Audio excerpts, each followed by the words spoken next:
libro de Amós, capítulo número 6. Si no ha estado con nosotros, Amós tiene que encontrarlo ahí entre los profetas menores.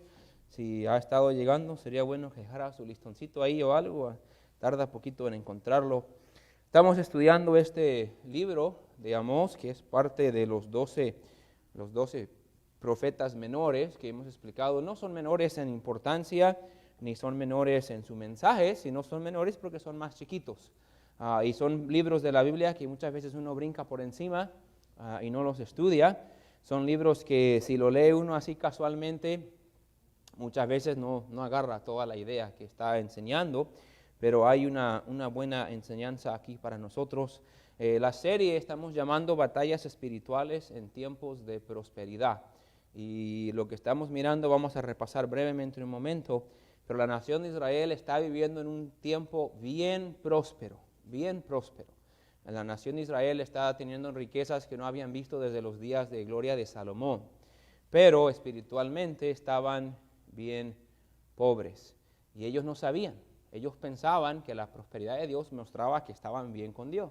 Entonces Dios mandó a Amós para predicarles y para hacerles ver eso. Entonces miremos capítulo 6, vamos a leer hasta el versículo 7. Amós capítulo 6, empezamos a leer en el versículo 1 y leemos hasta el versículo número 7. Ay de los reposados en Sión. Ahora, la palabra ay es como que cuidado o agárrense, es como que viene juicio, pobrecitos de ellos. Entonces en el libro de Apocalipsis hay 3 ayes que son 3 juicios. Entonces la palabra ay significa cuidado, ahí viene el juicio. Entonces ay de los reposados en Sión y de los confiados en el monte de Samaria, los notables y principales entre las naciones, a los cuales acude la casa de Israel. Pasad a Calne y mirad, y de ahí id a la gran Hamat. Descended luego a Gat de los filisteos. Ved si son aquellos reinos mejores que estos reinos, si su extensión es mayor que la vuestra. Oh vosotros que dilatáis el día malo y acercáis la silla de iniquidad, duermen en camas de marfil y reposan sobre sus lechos, y comen los corderos del rebaño y los novillos de en medio del engordadero. Gorjean al son de la flauta e invitan instrumentos musicales como David. Beben vino en tazones y se ungen con los ungüentos más preciosos, y no se afligen por el quebrantamiento de José. Por tanto, ahora irán a la cabeza de los que van a cautividad, y se acercará el duelo de los que se entregan a los placeres. Vamos a orar y mirar juntos el pasaje. Gracias, Señor, le damos otra vez que podemos reunirnos aquí. Pedimos que usted nos hable esta noche, pedimos que usted nos ayude a entender este pasaje, pero también a aplicarlo a nuestras vidas. En nombre de Jesús se lo pedimos. Amén. Pueden sentarse.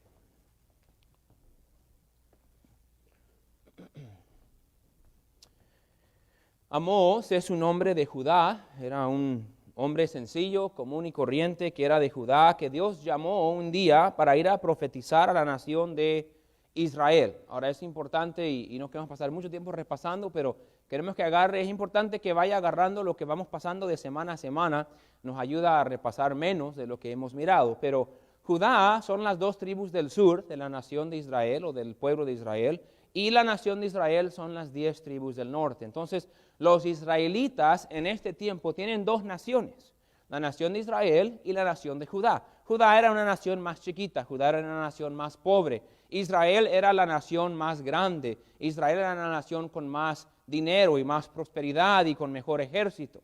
Entonces Dios llama a Amós de la nación más pequeña para ir a profetizar a la nación más grande acerca de su destrucción, acerca de su pecado. Dios llama a Amós y le dice a Amós que vaya a predicar. Y realmente el mensaje de Amós es un mensaje diciendo de que Dios va a castigar a la nación de Israel.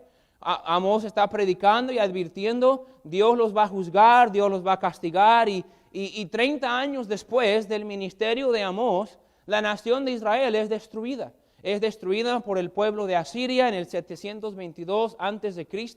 Y lo que Amós les estaba profetizando y lo que les estaba predicando llegó a ocurrir así como él les decía. Pero aunque él predicaba que Dios estaba airado con ellos, que Dios iba a juzgarlos, que Dios estaba enojado contra el pecado de la nación de Israel, ellos básicamente se sentaban ahí, ignoraban el mensaje de Amós. Entraba por un oído y salían por el otro. Ellos se sentían seguros, ellos no sentían que Dios los iba a juzgar, porque mientras ellos miraban a su alrededor, todo iba bien.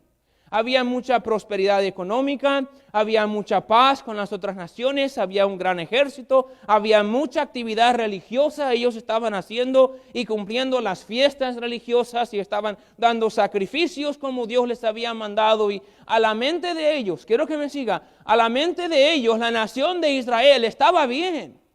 Y lo que hemos tratado a través de toda nuestra serie es que había una gran desconexión entre la evaluación que ellos hacían de su vida espiritual y la evaluación verdadera que es la que Dios hacía de ellos.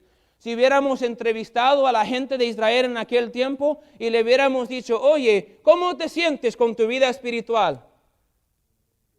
Ellos hubieran dicho, no nos miras. Dios nos está bendiciendo. Mira, tengo 2 casas, nuestros hijos están bien. Tenemos dinero, ningún ejército se atreve a meter con nosotros, nos la pasamos 3-4 veces por semana en la iglesia, nosotros estamos bien. Y al mismo tiempo Dios dice, pobrecitos de ustedes, están lejos de mí. Su corazón está lejos de mí. Ustedes están viviendo nada más una vida de rutina, una vida de afuera. Están haciendo toda la actividad religiosa, pero no tienen amor hacia mí. Entonces Dios manda a Amós para darles ese mensaje. Pero ellos rechazan. De hecho, el capítulo 5, el último mensaje que miramos en nuestra serie, era un lamento. Era un lamento por la muerte de la nación de Israel. Y lo que miramos es que tenían expectativas incorrectas acerca de su presente y su futuro. Ellos esperaban que Dios los estaba bendiciendo y que Dios los iba a seguir bendecir. Pero Amós les dice básicamente esto: Dios está listo ya para destruirlos. Estaban desconectados y lo hemos tratado, hermanos, y lo vamos a seguir predicando a través de nuestra serie. Usted y yo podemos sentarnos aquí y podemos evaluar nuestra vida espiritual y podemos sentirnos que estamos bien espiritualmente porque venimos a la iglesia y que aquí estamos un miércoles y venimos el domingo y damos nuestra ofrenda y quizás aún participamos en algún ministerio de nuestra iglesia, pero Dios nunca ha estado interesado en solamente una presentación física. Dios quiere nuestro corazón, Dios quiere nuestra lealtad, Dios quiere que realmente le sirvamos con todo el corazón. Y se siente gente en nuestra iglesia, en otras iglesias sucede, se sienta gente ahí semana tras semana tras semana, escuchando y escuchando, todo el tiempo autoengañándose con su nivel espiritual. Y es lo que Dios está tratando con Israel. Está diciendo básicamente esto: despierten.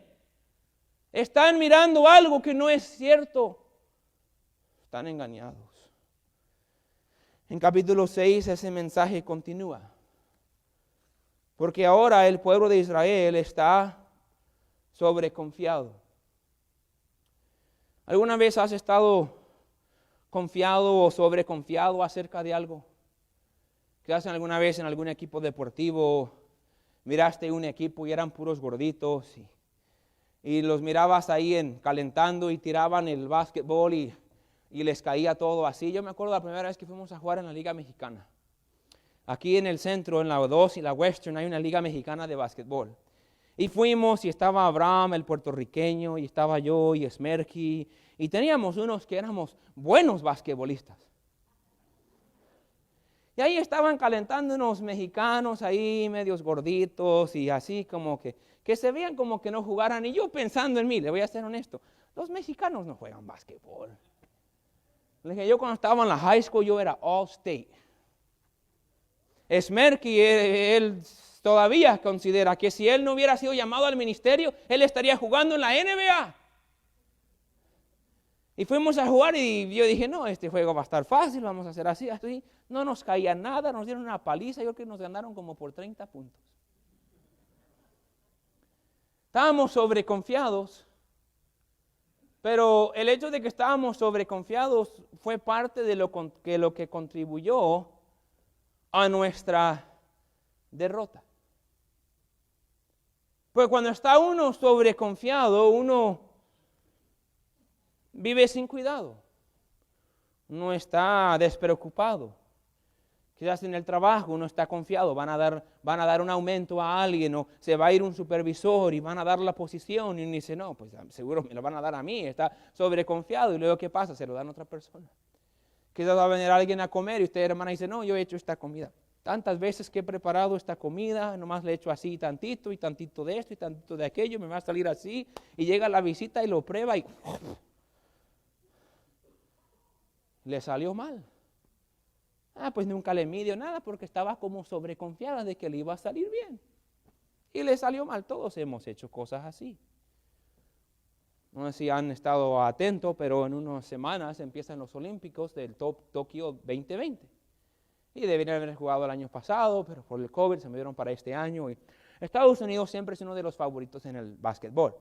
Hace unos años no mandaron los jugadores de la NBA y perdieron contra Argentina. Yo sabía que lo sabían, pero le dijeron, vamos a mandarlos del colegio, vamos a mandarlos, tenemos muchos buenos jugadores, se sobreconfiaron y mandaron un equipo pues bueno, pero no eran las estrellas y en la final Argentina les ganó y sacó la medalla de oro. Argentina ganó y Estados Unidos se quedó afuera. Entonces ahora dijeron, ya no vamos a perder, básquetbol es nuestro deporte, vamos a mandar los mejores del básquetbol, las mejores estrellas. Entonces este año así tienen el equipo, tienen un equipo con estrellas como Kevin Durant, como Kemba Walker, yo sé que todos ustedes conocen todos estos nombres, como Draymond Green, Devin Booker, Bradley Beal, Jrue Holiday, Jason Tatum, Damian Lillard, muchas estrellas de la NBA están en este equipo. Nada más por hacerlo, jugaron 3 partidos amistosos esta semana pasada, uno contra Nigeria, que no es una fuerza del básquetbol, otro contra Australia, que tampoco no es una fuerza del básquetbol, y otro contra Argentina. ¿No va a creer que en sus partidos amistosos con las estrellas de la NBA, Estados Unidos perdió contra Nigeria y contra Australia, y solamente le ganó a Argentina, que es el más fuerte de los 3? Perdieron por 3 puntos contra Nigeria y perdieron por 8 puntos contra Australia, equipos que no deberían, ni siquiera tienen un jugador en su equipo de la NBA y estos tienen estrellas de la NBA. ¿Sabes por qué perdieron? Se confiaron. Nosotros somos mejores.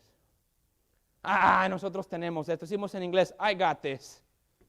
I got this. Esto es fácil, esto no hay problema, esto todo va a ser tranquilo. Y perdieron 2 de sus 3 juegos. Sobreconfiados. La nación de Israel estaba viviendo así en este tiempo. Si no me cree, mire el versículo 1. Ahí nos dice inmediatamente. Ay de los reposados en Sión y de los confiados en el monte de Asiria, en el monte de Samaria. Ahí están reposados, ahí están confiados, están sobreconfiados, se sienten invulnerables. Sabemos lo que es la palabra vulnerable. Invulnerable es como invencible.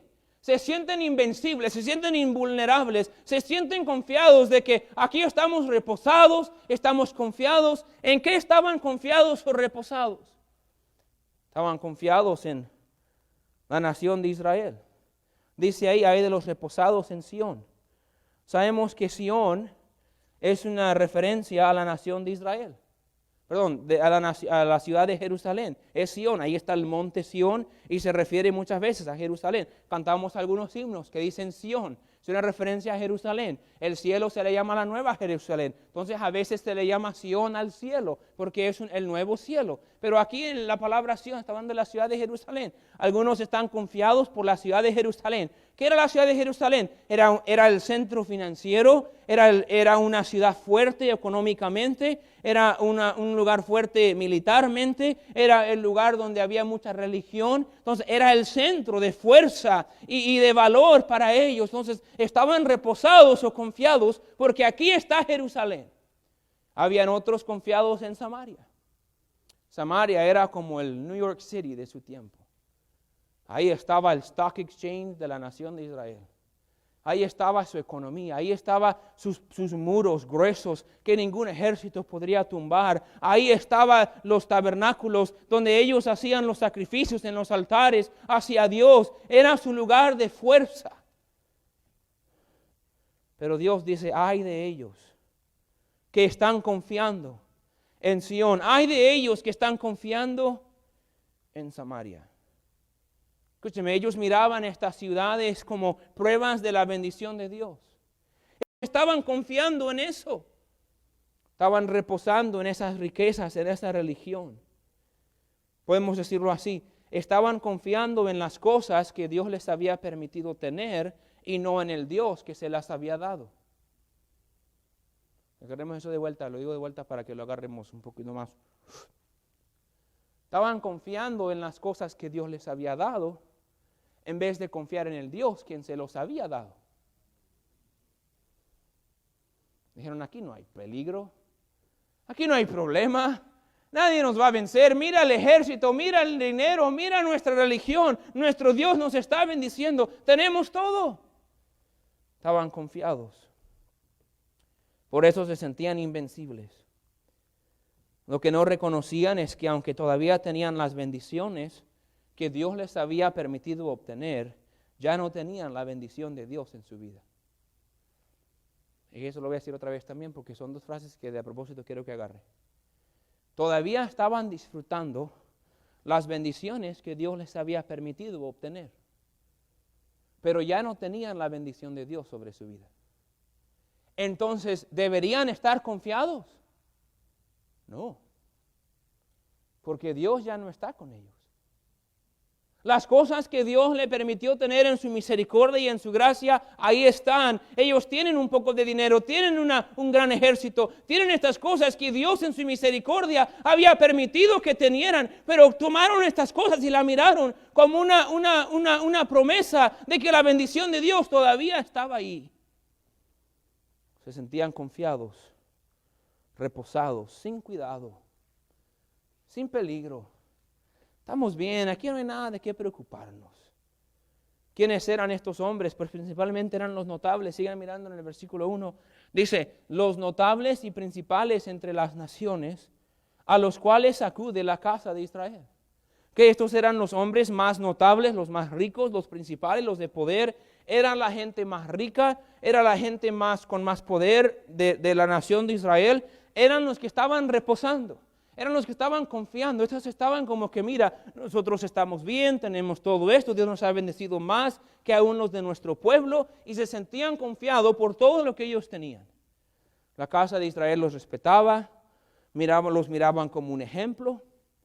Entonces ellos decían, nosotros estamos confiados de que nada nos va a pasar, de que vamos a estar bien, de que Dios está con nosotros, tenemos todo este militar, tenemos toda esta riqueza, tenemos todo lo que necesitamos.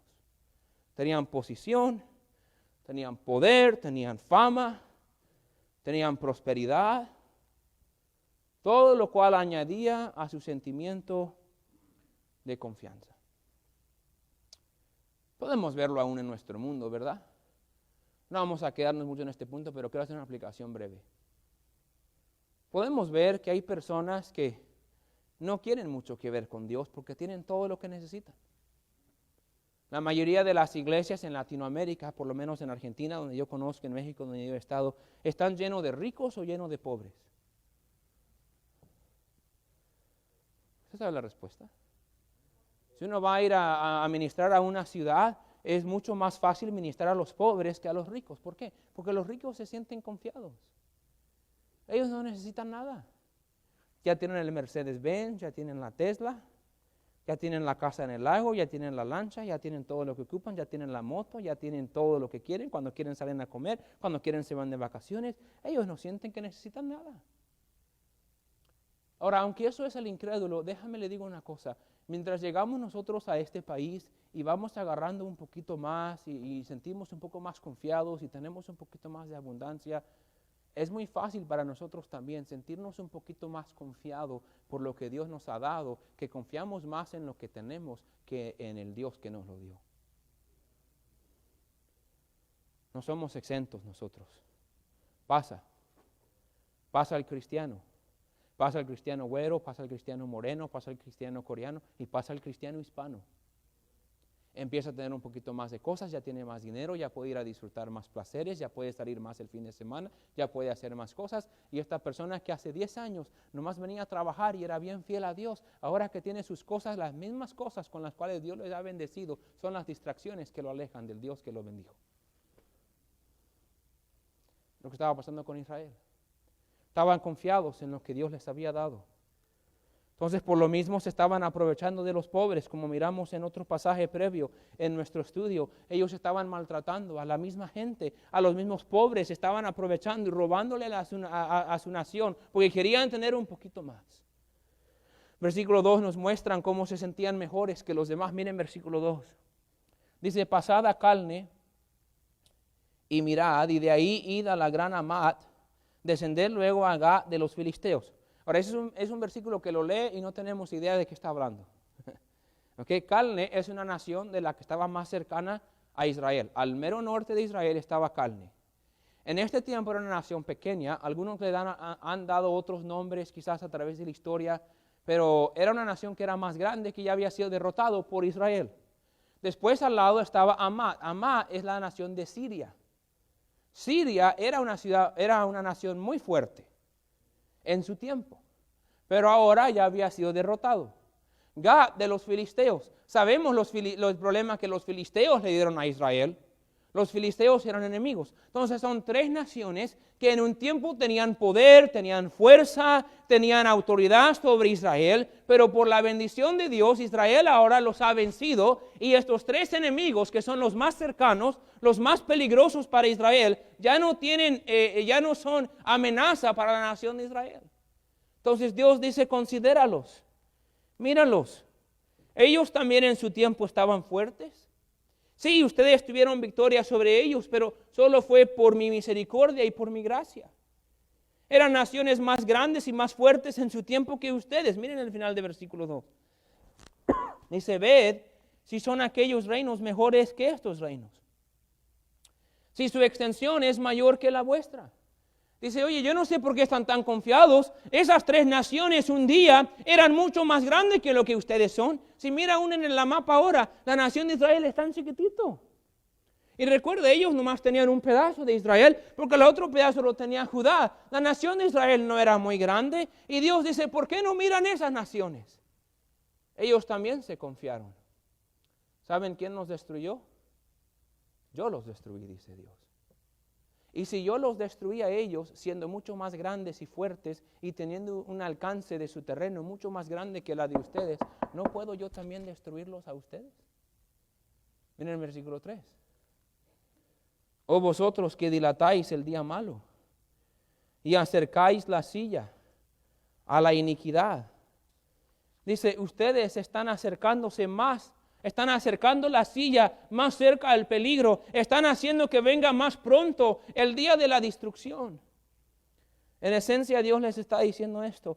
Ustedes se sienten que están fuera de peligro porque estas naciones ya están vencidas.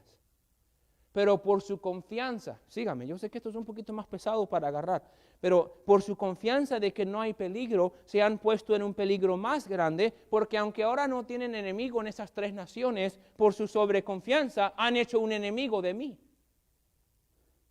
Entonces ya no tienen a los filisteos ni a los sirios como enemigo, pero ahora el que tienen como enemigo es a Dios.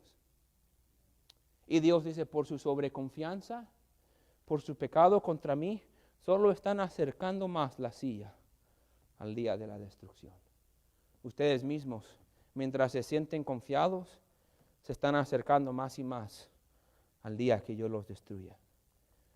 No solamente se sentían mejores, pero en versículo 4 al 7 nos habla de la abundancia de sus riquezas y cómo se bañaban en placeres. Miren versículo 4.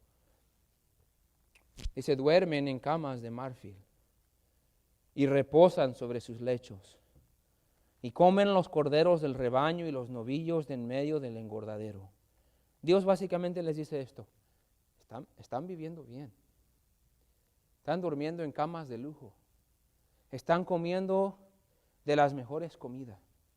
Están teniendo de las mejores fiestas con la mejor música, versículo 5, gorjean al son de la flauta e inventan instrumentos musicales como David. Dice, hay tanta música y hay tanto festejo como en el tiempo de David. Hubo tanta música y tanto festejo, escúchame, y tantas ganas de alabar a Dios que hasta estaban creando instrumentos nuevos, pero no era para ellos, era para la alabanza del Señor. Dice, pero ahora otra vez están inventando nuevos instrumentos musicales para que tengan sus fiestas musicales, pero no era para Él, era para ellos. Está hablando de la abundancia y de su fiesta y de su prosperidad, de que tienen camas lujosas, tienen la comida que quieran, tienen fiestas en todos lados. Pero no eran fiestas sanas. Miren versículo 6. Beben vino en tazones. Tazones como taza grande. Tazones. Beben hasta saciarse, lo que significa hasta emborracharse. Se ungen con los ungüentos más preciosos. Ellos no estaban comprando sus perfumes en la Ross. Se compraban la más cara de la Dillard's. Se estaban bañando de fiesta, de comida, de lujo, de ungüentos. Ahí los imagina. A los israelitas, imagínala con las botas todas picudas, con los sombreros, todo oliendo a Old Spice del caro. No comían carne asada, comían pero de la más buena que había. No compraban el bistec barato en la tienda como nosotros. Tenían todo. Se estaban bañando de placeres. ¿Por qué? Porque tenían confianza de que todo estaba bien. Nosotros no estamos en peligro, nosotros no estamos en peligro de destrucción, no estamos en peligro de Dios, no estamos en peligro de los demás. Podemos vivir la vida tranquilo, tranquilón. No hay ningún aprieto, no hay ninguna preocupación, y habían descuidado su vida espiritual. Escúcheme, pero estaban reposando. Confiados de que todo iba bien. Entonces, versículo 7, Dios les dice lo que va a pasar. Solo porque están confiados no significa que no hay peligro. Miren versículo 7, por tanto ahora irán a la cabeza de los que van a cautividad. No sé si usan la frase en el país de donde usted viene, pero en Argentina, el que iba adelante va a la cabeza de la línea. Va a la cabeza, va adelante. La frase significa eso. Estos que están tan confiados, estos que están bañándose de lujos, estos que están bañándose de placeres, cuando venga el juicio, cuando venga el tiempo de cautiverio, estos van a ir a la cabeza de la cautividad. Van a ser los primeros llevados cautivos. Los primeros. Dios dice, la destrucción es inminente y viene pronto. Estaban confiados, se sentían invulnerables. Nada o nadie los podía vencer. Pero Dios dice realmente, sin darse cuenta, ya están en camino a la destrucción. Mientras estudiaba este pasaje esta semana, había muchas aplicaciones que podríamos hacer y podríamos realmente predicar 2 o 3 mensajes diferentes de esta idea de vivir confiado o vivir sobreconfiado. Podríamos hablar de bastantes cosas y de los lujos y aún en este país de vivir demasiado para placeres, porque es lo que dice al final del versículo 7, dice, se acercará el duelo de los que se entregan a los placeres, se habían entregado a sus placeres. Aunque estaban haciendo los sacrificios y estaban haciendo ciertas cosas que Dios les mandaba, su vida se trataba de vivir para lo que ellos deseaban vivir. No vamos a aplicarlo, pero nomás lo voy a decir. Tenga cuidado. Examine su vida. Usted tiene tiempo y hace tiempo para lo que usted quiere hacer. Y en este país, no sé qué es, si está en el agua, si está en el aire, no sé qué es, pero en este país hay algo que hay una tentación tan grande de convertirnos en personas tan vanas que solo vivimos para nosotros. Y eso siempre te va a paralizar espiritualmente. Para muchos puede ser el trabajo. El trabajo no es un placer. Bueno, pero uno trabaja de más porque quiere más dinero para disfrutar las cosas que quiere disfrutar. Para algunos puede ser las compras, las vacaciones. Usted póngale donde a usted le toque. Pero el problema de Dios era esto. Van a ir a la cabeza de cautiverio los que se han entregado a los placeres. Se olvidaron de Dios y se entregaron a vivir por ellos. Su vida se trataba de ellos y punto. Y los demás no podían verlo, pero Dios sí lo veía. Pero a pesar de eso estaban confiados de que todo iba bien. Quiero hablarnos por unos 5 o 6 minutos, aplicarlo en esta manera. ¿Está usted sobreconfiado en su vida espiritual? ¿Reconoces que esta misma semana podrías caer en adulterio? En unos 3 meses tú podrías ser uno de los que ya no viene los miércoles. En un año podrías ser aquel de que ya ni a la iglesia vas. Estás quizás en alguna manera esta noche sobreconfiado y estás descuidando tu vida espiritual porque en tu mente tú nunca harías eso. Cuando escuchas de un cristiano o de un joven o de una pareja que se separó o de un hermano que hizo algo, una familia que se fue de la iglesia o que se fue a otra doctrina errónea, cuando escuchas cosas así, dices, ay, ¿cómo van a hacer eso? Y piensas en tu mente, yo nunca haría eso. Y tenemos que parar y pensar, espérame. Cualquier cristiano que está sobreconfiado ya está viviendo en su carne. Porque si tú miras los hombres más espirituales de la Biblia, lo primero que decían era, Dios, te necesito más. Pablo decía, no he llegado, me falta demasiado, ayúdame Señor, lo que no quiero hacer, eso hago, lo que quiero hacer, eso no lo hago, Señor, perdóname. El apóstol Pablo, él no vivía sobreconfiado, él miraba su vida y decía, oh no, estoy a un paso del desastre. Ningún cristiano cae antes de primero estar sobreconfiado. Ningún cristiano cae sin descuidarse. Ningún cristiano se aleja de Dios físicamente. Ninguno deja de ir a la iglesia o entra en una doctrina errónea o entra en un pecado profundo. Nadie entra ahí hasta que primero deja de leer su Biblia. Tú todavía no miras como algo. Si lees tu Biblia o no, ¿qué importa? ¿Sabes qué estás haciendo? Descuidando tu vida espiritual. ¿Sabes por qué? Porque estás sobreconfiado que si lees tu Biblia o no, tú vas a estar bien. Quizás no lo dices así. Quizás a una hora que lo digo, no, yo no pienso eso, pero sí piensas eso. Porque si estarías realmente consciente de tu necesidad de Dios, de la profundidad de tu carne y lo lejos que podrías caer del Señor, si Dios no te está ayudando, tú estarías diariamente cerca del Señor sabiendo que si te alejas de este libro y te alejas de tu relación con el Señor, el pecado rápido te puede atrapar y te puede alejar del Señor. Y así como la nación de Israel estaba bien reposado y confiado en su ciudad de muros, su economía, su militar, usted también está confiado. Quizás batalla con hacer las cosas que debe espiritualmente porque ya se ha alejado de Dios en su corazón. Ya está ahí. Le pregunto, ¿está tomando los medios necesarios para cuidar su vida espiritual? ¿Realmente estás caminando con Dios diariamente? Lo que haces para el Señor, ¿realmente lo haces por deseo o por responsabilidad? No sé dónde estaba, hace unas semanas escuché o leí en algún lado, leí varios libros en camino y en Hawái, y en algún lugar lo leí, pero dice algo así, la religión hace lo que hace porque tiene que. El que tiene su relación fuerte con el Señor lo hace porque no aguanta no hacerlo. Si alguien tiene que obligarte a hacer las cosas que tú sabes que debes de hacer, algo ya está mal en tu corazón. Si tú dices, tengo que ir el miércoles porque si no, el hermano Daniel me va a regañar porque yo estoy en el coro y no fui, pues déjame voy. Si te sientes así, nomás quiero decirte, eso es una gran advertencia para ti.